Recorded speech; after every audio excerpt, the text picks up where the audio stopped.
Hello all, it's your commissioner.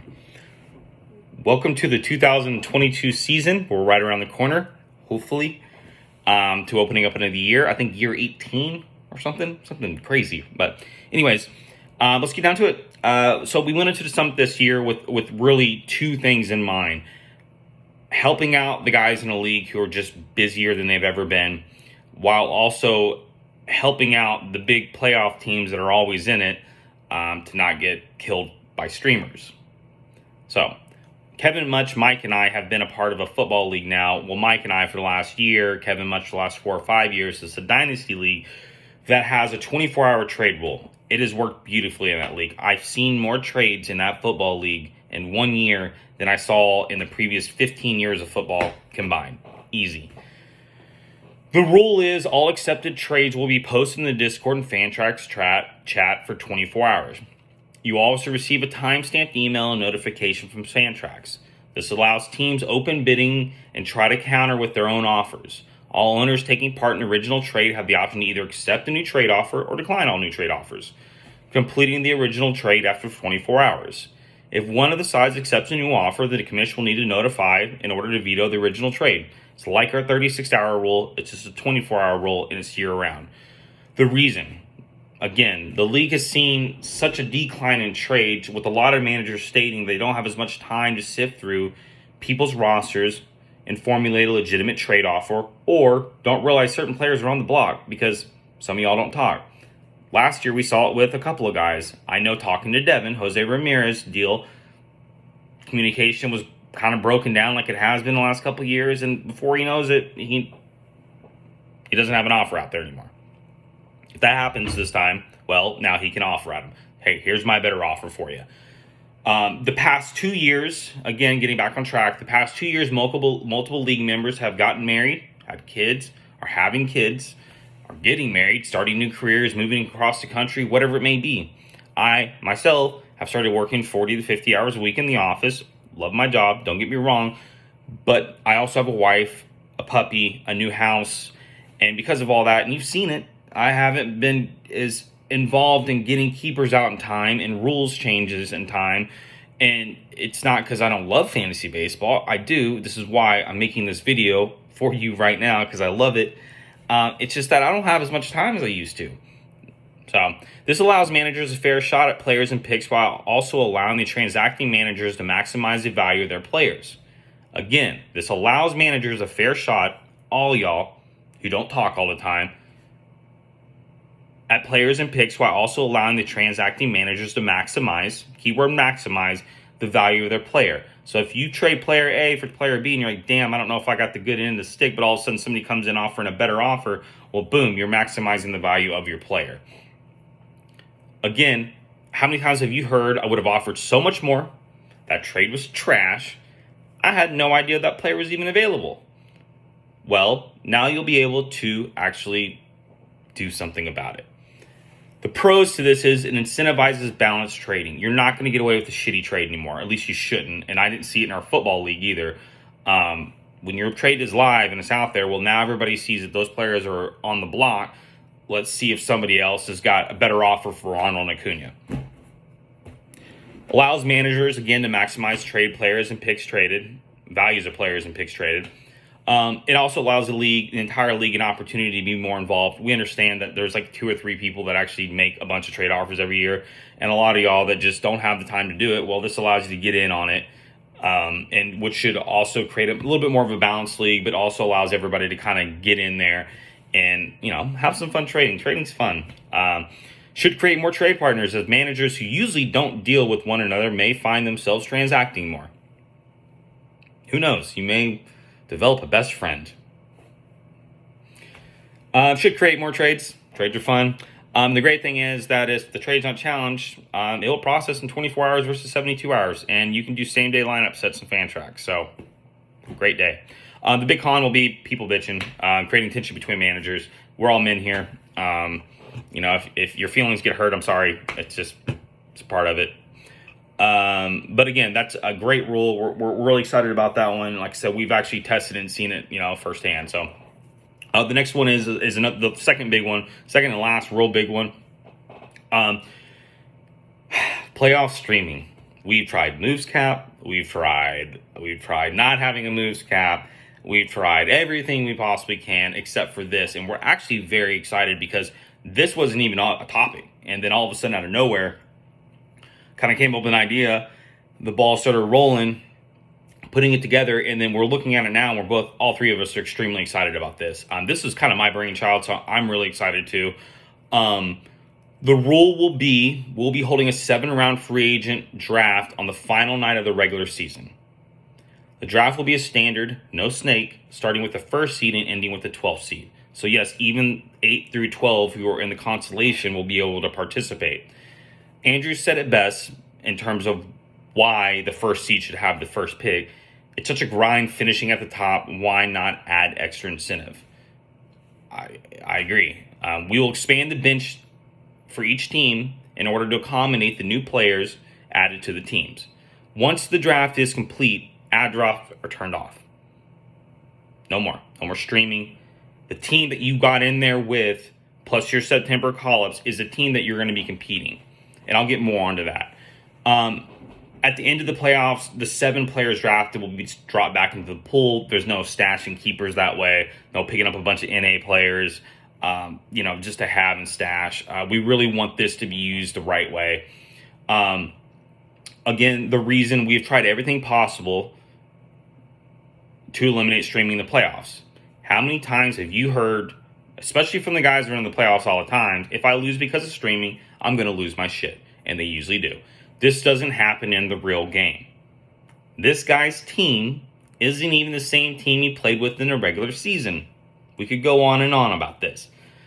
It sucks having your season come down to who picked up the best streamers on Sunday. This eliminates that. The best team should have the clear-cut advantage in the playoffs and not have to worry about a lower street seed streaming themselves to an upset win. It's hard enough getting in the playoffs. It's even harder winning this thing. And it's even tougher when you have to worry about an 8 seed blowing up the waiver wire and picking up 25 different starting pitchers over a 4-week period. The team you go into the playoffs with should be the team you compete with. Adding 7 players to your bench should provide the proper depth to maintain a lineup throughout the final 4 weeks, while also making sure the team that you got you there is a team the team that you play with. Again, I'm literally harping on this because this has been the big thing from all the top seeds. I'm tired of getting streamed against in the playoffs. It sucks. My team's better. I should have won that game, but I lost to a streamer. I got too close because of streaming. This fixes it. Consider this our September call-ups. This will also make managers think about the depth, injury concerns, etc. when drafting their September call-ups. You should be thinking and strategizing. Another good thing that comes out of this, and this is a good thing, it will allow us all to get together one more time before the playoff and long off-season starts. You've seen our Discord in the off-season lately. It's a barren wasteland. So we'll be able to sit there for about 30 minutes, a 7-round draft, 30-second timer, about 30 minutes, and just kind of go over the league, how it was that year, catch up with one another. Something to note, the season ends 2 weeks early now, so player sitting shouldn't be an issue. If it is, that's playoff luck. Pros, eliminates constant streaming. Makes it so members go in with the team that got them there. Creates more incentive to finish near the top of the standing so you can have a top pick in the September call-up draft. Allows us an opportunity to get together one more time before the season closeout. And the biggest one, in my opinion, for my mental, is it stops managers from bitching about streaming. Cons, you know what? If you lose 7 or more players in your 4-week playoff run, that's just shitty luck. You got joshed. So those are the 2 big ones, and I definitely want to look them over, discuss. We'll put them up for a vote. Again, we're very excited about these. Some of the smaller ones that we're going to talk about is NA Keepers. We've talked about NA Keepers before. We're actually going to put it up to a vote this year. First, we're going to vote if we should have it. And secondly, we'll vote on, if it passes, how many players you're going to be allowed to keep in your NA slot heading into a season on top of the 5 that you're already keeping. Basically, the reason is this allows for more of a dynasty-like experience without fully converting to a dynasty. Dynasties are work, a lot of work. So this gives you some room. And of course, that if we vote this in, we won't even do this until next year. So we'll go into the 2023 draft. with people knowing that, you know, they can go ahead and draft an NA or two because they're not going to be able to hold them all year and keep them. Fantrax Premium, we utilize a couple of the features that require Fantrax Premium. The number one being QA3, which I think was a big hit last year.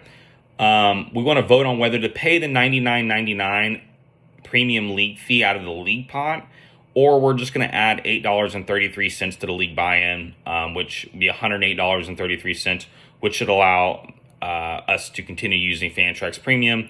And a little side note is you've already seen it with the app this year. It's gotten a lot better over the offseason. I think they're going to continue to to get better. Lack of better words. Yeah, I don't know. I'm tired.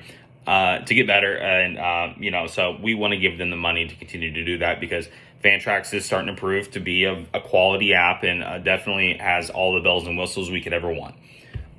Just think about all the things that we do now because of Fantrax Premium, especially that double bye playoff, off-season open all year, etc.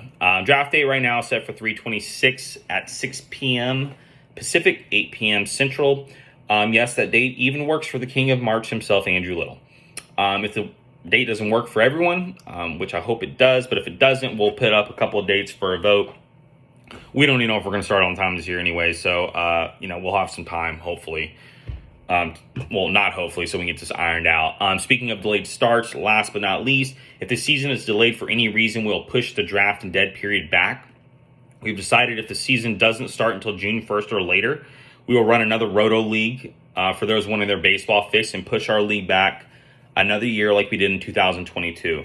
Now, the bad side. If we have to push our league back another year, we're going to have serious talks about the league. If we keep this version of the league going, because kind of an unfair advantage for the guys who have maybe 28, 29-year-old keepers and all of a sudden they're 31, 32. You've only played with them once in a 3-year period. The guys who have the 22, 23-year-old keepers, now all of a sudden they're getting into like their prime. We haven't, and just there's no progression in the league for 2 years. So we've tossed around the big D word dynasty, maybe not. It's not something that, everybody's excited about, and I don't blame you. We could just do another version of this league and reset, maybe do a little bit more keepers, tweak some things, add some things, start with the rules that we have in place now. I don't know. There's options. Again, that's something that we're not even talk about, discuss, unless we have to kill this season again and start another Roto League. So let's pray, put out some good vibes that we get baseball. I have a professional baseball player living next door to me now, Jalen Beeks. So I've just been picking his brain, and I've been in his ear, picking his brain. And he says they're not even fucking close. So we've seen them strike for less. Praying that they don't. So anyways, boys, I appreciate everybody in this league. I'm very excited that we're 18 years in it. Again, I know some of y'all think that we're always changing stuff. We're just trying to progress and make it better. I think these rules are really going to help us out. And again, it's something that if we tried and we didn't like after a year, we could go back. But I think besides wins and quality starts going back and forth, we really hit home and nailed down some really cool changes that we've stuck with that we're a little so on in the beginning. So if you have any questions, especially about that 24-hour trade thing, you can talk to Kevin Much, talk to Mike and I, because we've been a part of it. The playoff streaming thing, the September call-ups, I think is a beautiful rule. I really hope you guys like that one. Again, read them over, ask all the questions you can. And of course, we'll iron out the details if we do vote them through, like we always do. So excited to see y'all. I hope this draft goes off in March. Again, if you have any questions, concerns, hit us up. Love all y'all. Have a good one, all right?